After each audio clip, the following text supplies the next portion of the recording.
We all have our own love languages, the ways in which we choose to show our appreciation for others, and the things that our loved ones can do or say to make us feel special.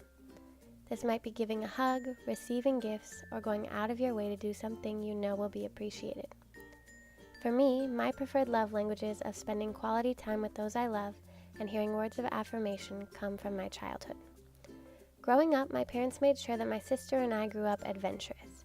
From camping at Mount Lassen with its rotten-smelling sulfur pits to ziplining in Costa Rica, flying through the trees. They made sure that the four of us spent quality time together. It didn't hurt that most of our adventures were outdoors, giving us a greater appreciation not only for wilderness and nature, but also for time away from our ever-present screens.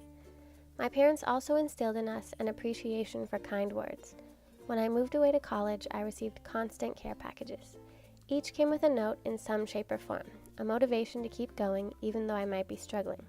Although the gifts were appreciated and often came with a fun holiday theme, it is those kind words that I have placed in a box to look back on whenever I have a difficult day or need encouragement.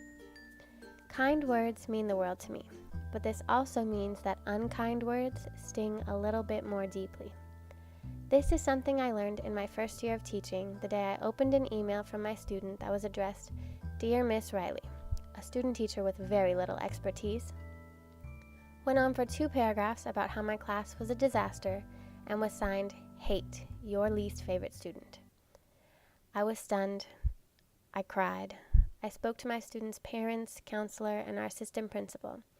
Then I went home and cried again. This was one of the most difficult moments of my first year of teaching. But now, when I go back to read that email, I think of all the ways that I have reached that particular student. I have used those unkind words to grow as a teacher.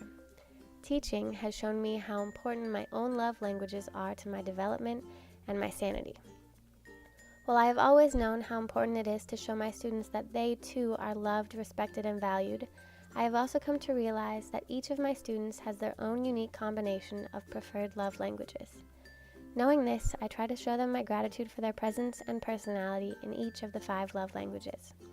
I give them my full attention, making sure we spend brief moments of quality time together as I greet them on their way through my door every day.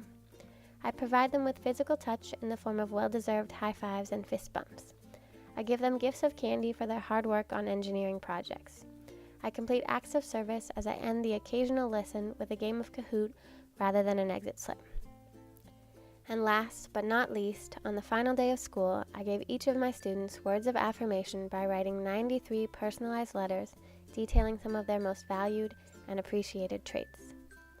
Although I know this last act of appreciation was meaningful to many of my students, it was particularly moving for me.